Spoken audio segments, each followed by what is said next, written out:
Садыр Жапаров өч алган жок, анын айкөлдүгүнөн Атамбаевдин балдары депутат болду. Садыр Нуркожоевич айкөл адам болгон үчүн Атамбаевдин балдары депутат болуп отурат. Мындай пикирин Жаңыл Абдылдаев өзүнүн Facebook баракчасына жазып чыкты. Садыр Нуркожоевич Алмазбек Атамбаевдин өч алып жатат деп кыйкыргандарга жок. Убагында Садыр Нуркожоевичти жөн келе жаткан жеринен каматып, балдарын уруп, сабап корду көргөзүп жатканда кайда элеңер? Садыр Нуркожоевичтин айкөлдүгүнөн Атамбаевдин балдары депутат болуп жатышпайбы? Баласы жазып чыгыптыр, атамды кордошуптур, тизеси сыйрылыптыр деп. Садыр Жапаровдун атасы каза болуп жүрөгү сыйрылып турганда, Садыр Нуркожоевичти атасына акыйкы сапарга узатууга бир уч топу салуусуна уруксат бердирбей койбоду беле? Уялбай атамдын тизеси сыйрылыптыр дейт.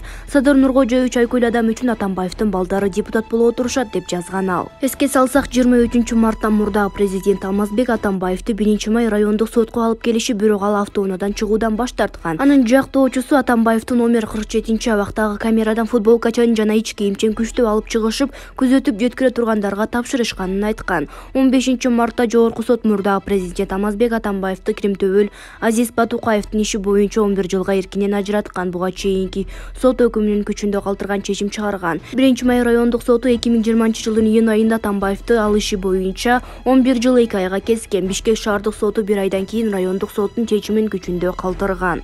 Эл чындыкты билсин.